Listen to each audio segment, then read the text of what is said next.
Hello students, welcome to the learning hub. Learning hub में आप सभी का स्वागत है। जैसा कि आप बोर्ड पे पीछे देख पा रहे हैं, जो आज का वीडियो होगा सोल्यूशन चैप्टर पर, और उसमें हम आपके साथ डिस्कस करेंगे आइडियल और नॉन आइडियल सोल्यूशन को। क्लियर? तो आइडियल और नॉन आइडियल सोल्यूशन को शुरू करने से पहले जो प्रीवियस लेक्चर हमने लिया था राउल्ट्स लॉ पर, उसको थोड़ा सा देखते हैं, क्योंकि यहीं पर राउल्ट्स लॉ लगने वाला है आइडियल और नॉन आइडियल सॉल्यूशन को समझने के लिए।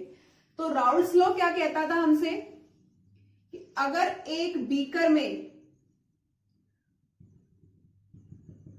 लिक्विड है और इस लिक्विड को जब हम हीट करेंगे तो उससे कुछ वेपर्स बनेंगे, और इन वेपर्स का प्रेशर कितना होगा, अगर ए टाइप की सॉल्यूशन है और तो उसके पास क्या होगा, ए टाइप्स के मॉलिक्यूल्स होंगे, तो इसका पार्शियल प्रेशर बनेगा पी नॉट ए, और जीटा ए होगा इसका मोल फ्रैक्शन,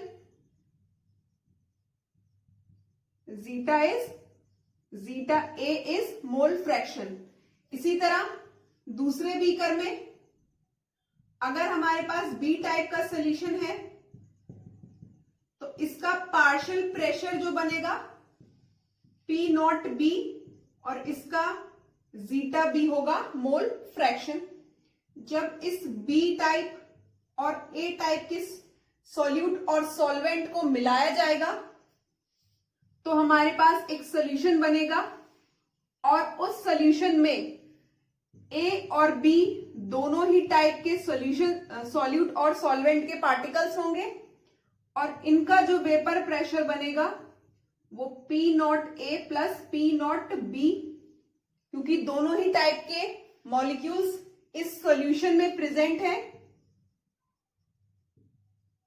ठीक, अगर हम सिर्फ पी टाइप के सॉल्यूशन, पी टाइप की बात करें, पी नॉट ए की बात करें, तो यहां पर टोटल प्रेशर कितना होगा, P naught A plus zeta A,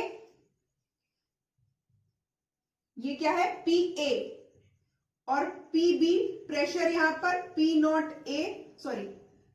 P naught B plus zeta B होगा, और इन दोनों के मिलने से जो टोटल प्रेशर बनेगा वो किसके बराबर होगा, P A plus P B के। पी ए की value P naught A plus zeta A, P B की value P naught B plus zeta B. Clear? और zeta A plus zeta B ये इक्वल होता है आपके 1 के, तो P यहां पर किसके इक्वल हो जाएगा, इन दोनों की वैल्यू 1, तो P not A plus P not be. यही पढ़ा था हमने राउल्ट्स लॉ में। अब इसी राउल्ट्स लॉ से जो प्रेशर अलग अलग और टोटल प्रेशर जो हमारे पास आया है, इन्हीं तीनों टाइप के प्रेशर से हम आइडियल सॉल्यूशंस को और नॉन आइडियल सॉल्यूशंस को समझेंगे। क्लियर हुआ? तो सबसे पहले देखते हैं हम, जो आइडियल सॉल्यूशन होगा वो क्या प्रॉपर्टी रखता है, क्यों हम उस सॉल्यूशन को आइडियल सॉल्यूशन बोलते हैं। क्लियर हुआ? तो सबसे पहला आइडियल सॉल्यूशन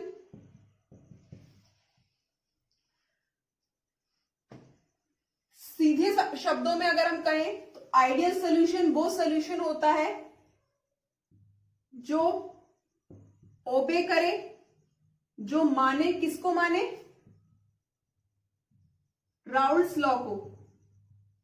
वो सॉल्यूशन जो राउल्ट्स लॉ को मानता है वो सॉल्यूशन कहलाएगा आपका आइडियल सॉल्यूशन। आइडियल सॉल्यूशन के लिए हम और अच्छे से समझेंगे, P वर्सेस X का ग्राफ, मतलब प्रेशर वर्सेस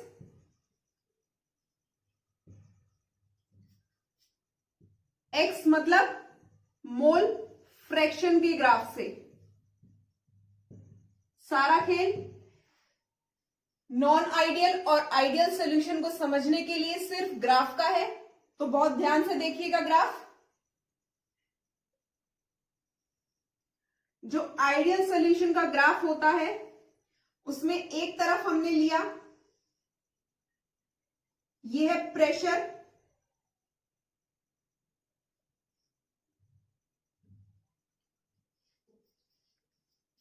इस तरफ लेंगे हम प्रेशर, ठीक, और नीचे यहां लिया जाएगा आपका मोल फ्रैक्शन,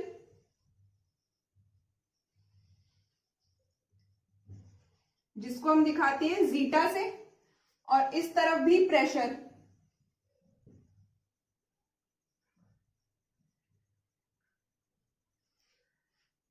अब हमारे पास एक सॉल्यूट है और एक सॉल्वेंट है। यहां इस पॉइंट पर जो मोल फ्रैक्शन होंगे एक तरफ दिखाएंगे, वर्सेस एक्स के ग्राफ से हम समझेंगे आइडियल सॉल्यूशन को।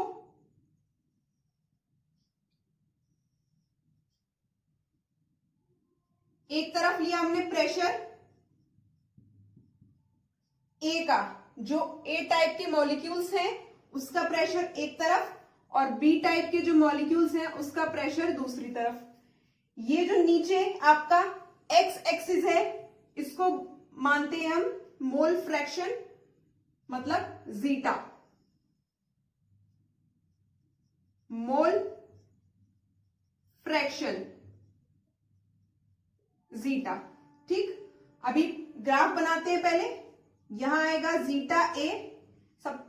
अब जब ए टाइप का सॉल्यूशन है तो मोल फ्रैक्शन भी ए टाइप के पार्टिकल, यहां पर ए टाइप के मॉलिक्यूल्स ही प्रेजेंट होंगे, और यहां जीटा बी है तो यहां पर भी केवल बी टाइप के मोल फ्रैक्शन मिलेंगे।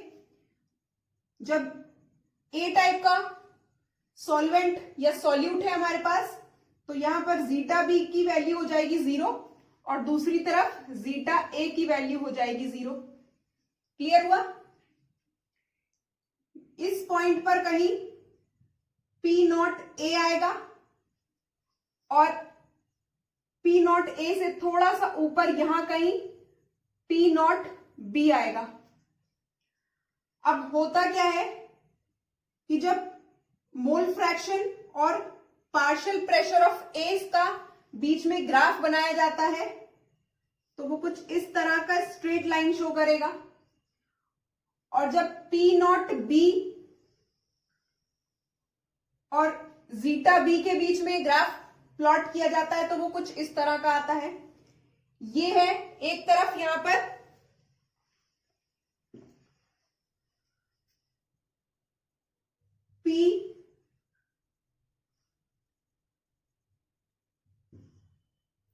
P naught A plus zeta A is equals to P A, दूसरी तरफ P B is equals to P naught B plus zeta B. अब जब पी ए और पी बी को मिलाया जाएगा सॉल्यूशन बनेगा, और उस सॉल्यूशन का ग्राफ कुछ इस तरह का आएगा। तो P is equals to P A plus P B.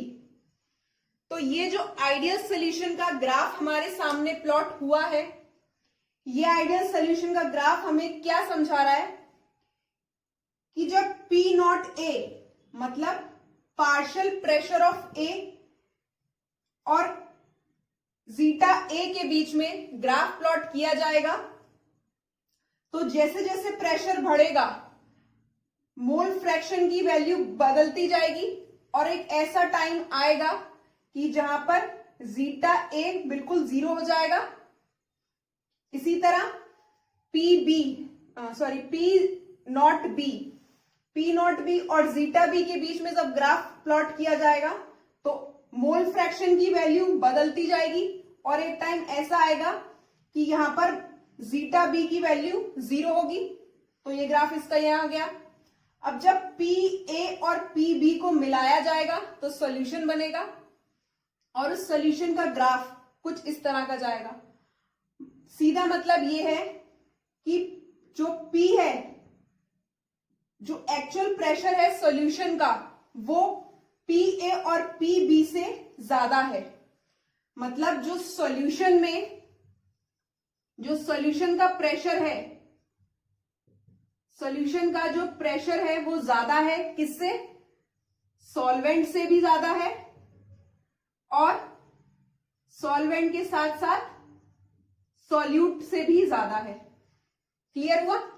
जब सॉल्यूट और सॉल्वेंट से ज्यादा सॉल्यूशन का वेपर प्रेशर निकल कर आए, इस तरह का ग्राफ आपको शो हो, तो ये ग्राफ होता है आपका आइडियल सॉल्यूशन के लिए।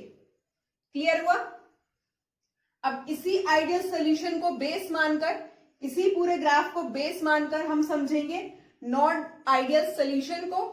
नॉन आइडियल सॉल्यूशन आपका दो टाइप का होता है, एक शो करता है आपका पॉजिटिव डेविएशन और दूसरा शो करता है नेगेटिव डेविएशन। जो पॉजिटिव डेविएशन होगा वहां पर जो सॉल्यूशन का प्रेशर ये आना चाहिए स्ट्रेट लाइन, ये स्ट्रेट लाइन ना आकर एक कर्व आता है, पॉजिटिव डेविएशन में पॉजिटिव कर्व आएगा इस तरह का। क्लियर? और जब सॉल्यूशन का ये पॉजिटिव जो डेविएशन है, इस तरह का कर्व कब आएगा? जब सॉल्यूशन का जो वेपर प्रेशर है वो सॉल्यूट और सॉल्वेंट से ज्यादा तो हो ही, साथ में इन दोनों में से किसी एक का, चाहे वो PA हो या PB हो,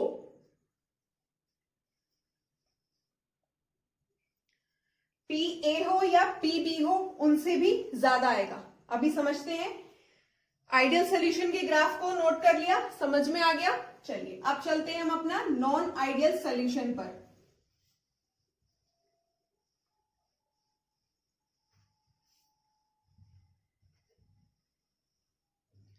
next heading non ideal solution.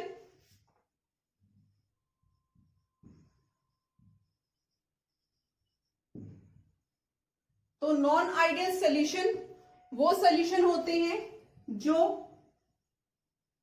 which do not obey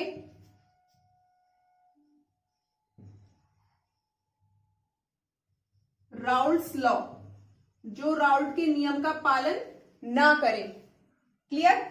Raoult's law क्या कहता है कि PA is equals to P0A plus zeta A और PB is equals to P0B plus zeta B, और टोटल प्रेशर कितना होगा? PA प्लस PB, मतलब P0A plus zeta A और P0B is equals to zeta B। ये है हमारा Raoult's law. अब इस नियम को अगर कोई सॉल्यूशन फॉलो नहीं कर रहा तो वो सॉल्यूशन होगा आपका नॉन आइडियल सॉल्यूशन। ग्राफ से समझते हैं इसको।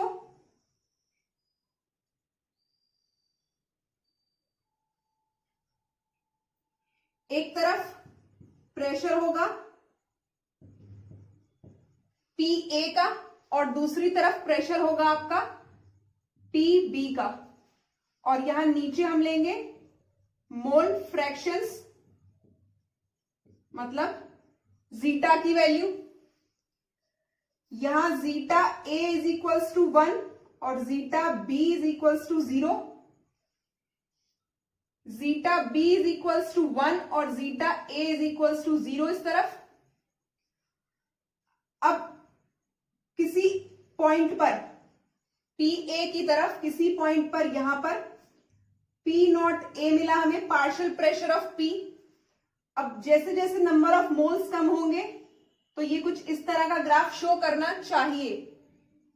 राउल्ट्स लॉ के नियम के अनुसार यहां पर क्या आने चाहिए कि स्ट्रेट लाइन आनी चाहिए, और इस पॉइंट पर कहीं आना चाहिए P0B। जैसे जैसे पार्शियल प्रेशर ऑफ P घटेगा और मोल फ्रैक्शन की वैल्यू बढ़ेगी, और मोल फ्रैक्शन की वैल्यू भी चेंज होगी, बढ़ेगी नहीं चेंज होगी, तो इस तरह का एक स्ट्रेट लाइन आनी चाहिए। और PA और PB को मिलाने पर एक स्ट्रेट लाइन यूं आनी चाहिए। यही था राउल्स के लॉ। इसी तरह का ग्राफ हमने अभी समझा था। पर नॉन आइडियल सॉल्यूशन में ऐसा ग्राफ नहीं मिलता है, जो नॉन आइडियल सॉल्यूशन होंगे, क्योंकि वो राउल्स लॉ को फॉलो ही नहीं कर रहे। तो इसमें नॉन आइडियल सॉल्यूशंस में, नॉन आइडियल सॉल्यूशन में हमें दो तरह के ग्राफ देखने को मिलते हैं। एक मिलता है पॉजिटिव डेविएशन के साथ, कुछ बढ़ा हुआ पॉजिटिव डेविएशन, और एक मिलता है हमें नेगेटिव डेविएशन का। क्लियर हुआ? इतना नोट करें, फिर समझाते हैं पॉजिटिव और नेगेटिव डेविएशन को।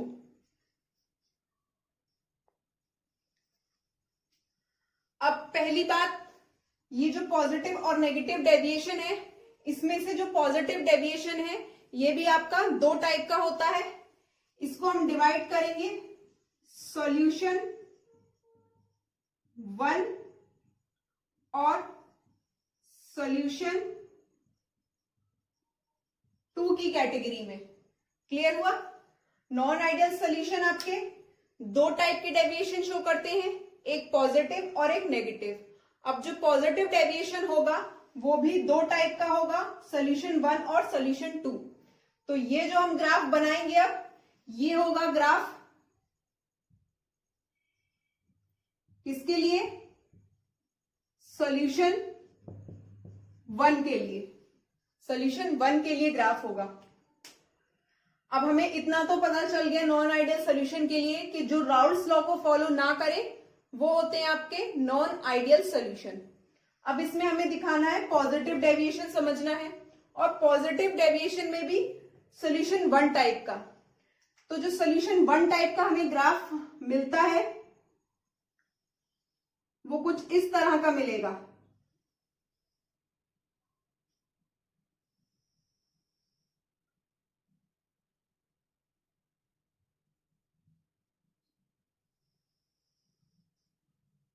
कुछ इस तरह का ग्राफ हमें मिलता है।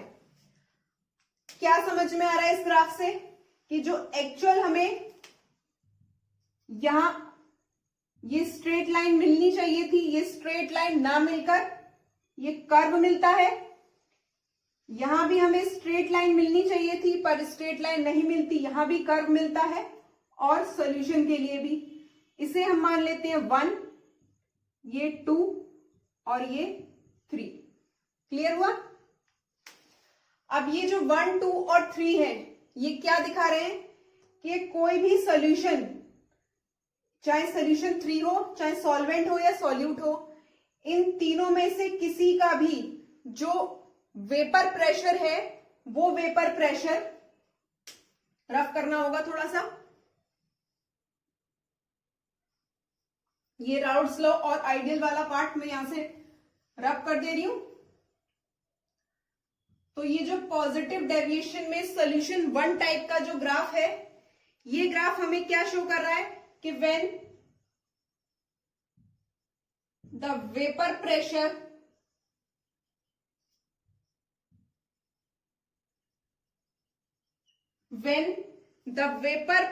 of a solution at any composition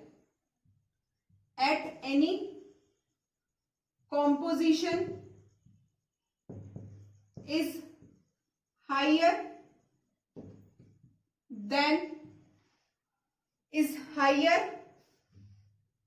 than that calculated at Raoult's law,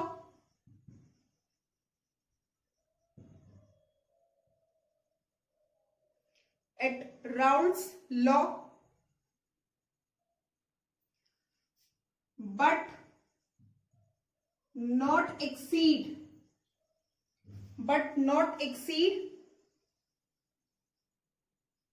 the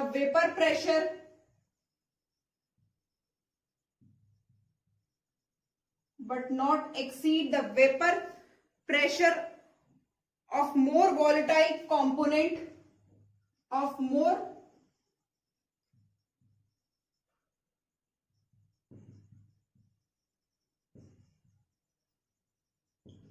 more volatile component in pure state.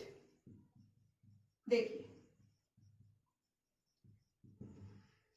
when the vapor pressure of solution at any composition is higher than that calculated, मतलब calculated Raoult's law के according आने चाहिए था ये dotted line वाला graph, पर ये dotted line वाला ग्राफ नहीं मिलता, थोड़ा सा पॉजिटिव कर्व मिलता है हमें। पॉजिटिव कर्व मिल गया तो समझ में आ गया कि हमारा राउल्स लॉ फॉलो नहीं कर रहा, ये नॉन आइडियल सोल्यूशन है। आगे क्या कह रहा है, then that calculated at Raoult's law but not exceed the vapor pressure of more volatile component in pure state. P not A और P नॉट B का ग्राफ है ये। P नॉट A और P नॉट B में से मोर volatile क्या होगा, जिसका वेपर प्रेशर ज्यादा, that component is more volatile. तो यहां P नॉट B यहां आ रहा है, इसका ग्राफ यहां से स्टार्ट हो रहा है। अब ये जो पॉजिटिव कर्व आया है, ये पॉजिटिव कर्व तो आया ठीक, लेकिन जो प्योर स्टेट में मोर वॉलेटाइल कंपोनेंट था दैट इज बी टाइप का।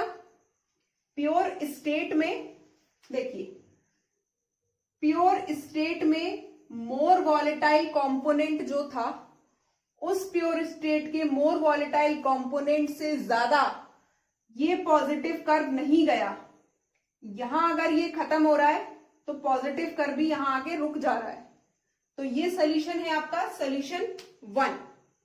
क्लियर हुआ, नोट कर लीजिए। नेक्स्ट आते हैं हम सोल्यूशन बी पर। अब हम बनाएंगे सोल्यूशन 2 या बी का ग्राफ।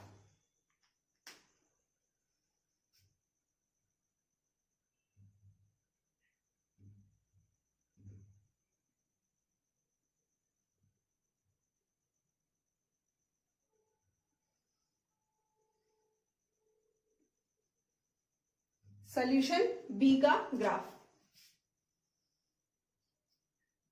P नॉट B, ये P not A, mole fraction बदला तो पार्शियल प्रेशर भी चेंज हुआ, मोल फ्रैक्शन बदला पार्शियल प्रेशर भी बदला, मतलब इस तरह का कुछ ग्राफ हमें मिलेगा। और सॉल्यूशन का ग्राफ हमें राउल्स लॉ के अकॉर्डिंग कुछ इस तरह का मिलना चाहिए था। क्योंकि ये आइडियल सॉल्यूशन नहीं है और कैसा है, पॉजिटिव डेविएशन के साथ है, तो कुछ इस तरह का ग्राफ पॉजिटिव डेविएशन में और कुछ इस तरह का ग्राफ पॉजिटिव डेविएशन के साथ।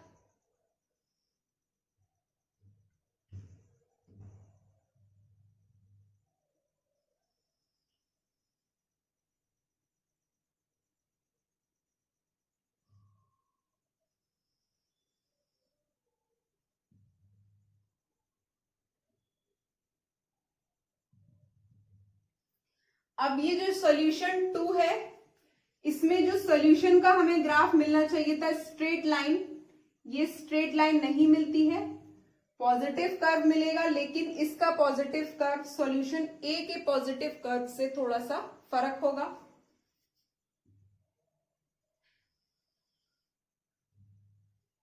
इसको मान लिया हमने 1 2 3 और यहां कहीं ये होगा मैक्सिमम। क्या होगा ये, मैक्सिमम। क्लियर, ग्राफ बनाइए फिर समझाते हैं ये मैक्सिमम यहां पर क्यों आया।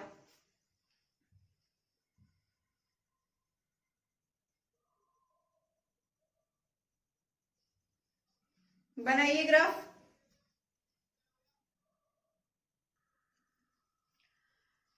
ये मैक्सिमम यहां क्यों आया, तो solution shows maxima at certain composition solution के पास एक सर्टेन कॉम्पोजिशन ऐसा आया जहां पर इसने वेपर प्रेशर मैक्सिमम दिखाया. A solution shows maxima at certain composition because, क्यों दिखाया इसने? बिकॉज द वेपर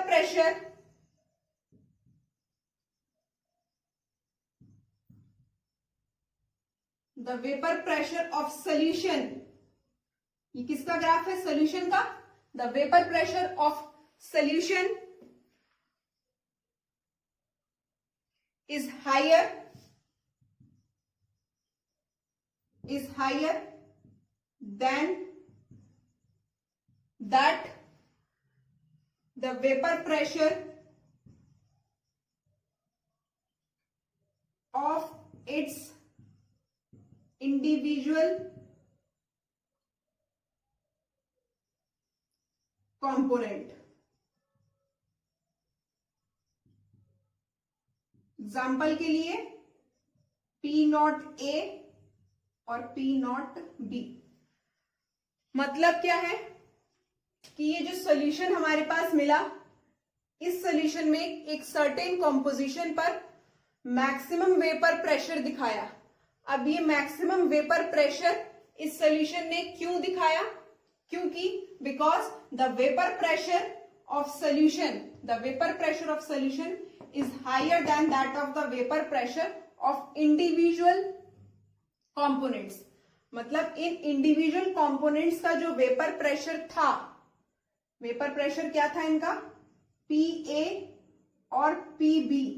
ठीक, इस PA और PB से ज्यादा एक सर्टेन कॉम्पोजिशन पर सॉल्यूशन का जो वेपर प्रेशर है वो मैक्सिमम हो गया. इसी वजह से ये जो सॉल्यूशन 2 है वो इस तरह का ग्राफ आपको शो करता है.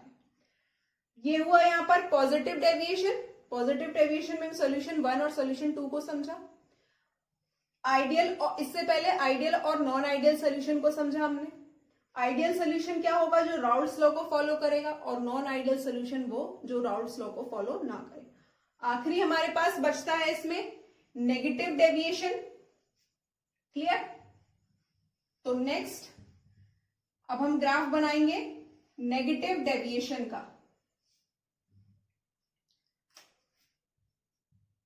ग्राफ किसका? Negative deviation. ठीक है, चलिए.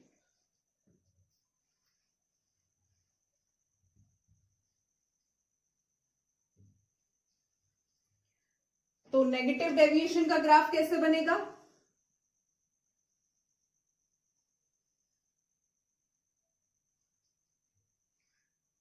एक तरफ प्रेशर किसका? PA, ए टाइप के जो सॉल्यूट या सॉल्वेंट है, और दूसरी तरफ प्रेशर आएगा B टाइप के सॉल्यूट या सॉल्वेंट का. यहां नीचे लेंगे हम mole fraction, that is zeta. यहां जीटा A की वैल्यू होगी 1 और जीटा B की वैल्यू होगी 0. दूसरी तरफ जीटा B की वैल्यू होगी 1 और जीटा A की वैल्यू होगी यहां 0. इतना नीचे तक दिख रहा है? यहां कहीं एक सर्टेन पॉइंट पर P नॉट ए,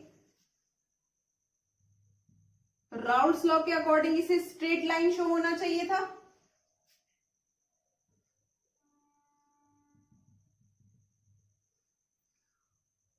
और यहां P not B, Raoult's law के अकॉर्डिंग यहां भी क्या आना चाहिए था? एक स्ट्रेट लाइन. अब जब P नॉट A और P नॉट B को मिला देंगे तो सॉल्यूशन का ग्राफ आएगा हमारे पास, और आना चाहिए था राउल्ट्स लॉ के अकॉर्डिंग कुछ इस तरह का.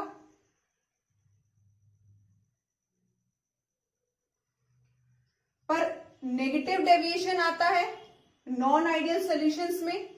वो नेगेटिव डेविएशन कुछ इस तरह का हमें मिलेगा.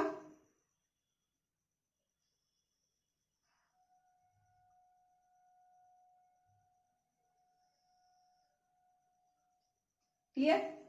इसको माना हमने 1, 2 और ये हो गया हमारा 3। क्लियर हुआ? बनाइए ग्राफ, फिर समझाते हैं कि यहां पर नेगेटिव डेविएशन क्यों शो हुआ। ये नेगेटिव आएगा, ऊपर बना दिया ये पॉजिटिव, ये भी नीचे की तरफ आएगा।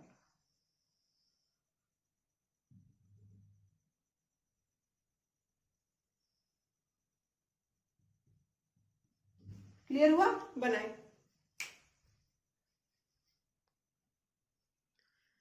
तो कोई भी सॉल्यूशन नेगेटिव डेविएशन क्यों शो करता है कि जो उसका एक्चुअल वेपर प्रेशर आना चाहिए था राउल्ट्स लॉ के अकॉर्डिंग, वो वेपर प्रेशर ना आकर उससे कुछ कम आता है। तो जब राउल्ट्स लॉ के अकॉर्डिंग जो वेपर प्रेशर की वैल्यू आनी चाहिए थी वो ना आकर कुछ कम वैल्यू आती है, तो वहां पर सॉल्यूशन शो करते हैं आपका नेगेटिव डेविएशन। और यहां पर भी एक सर्टेन पॉइंट पर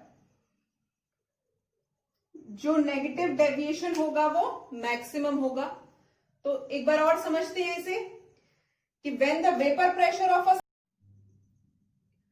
तो कोई भी कंपोनेंट या कोई भी सॉल्यूशन नेगेटिवली डेविएटेड कब होता है?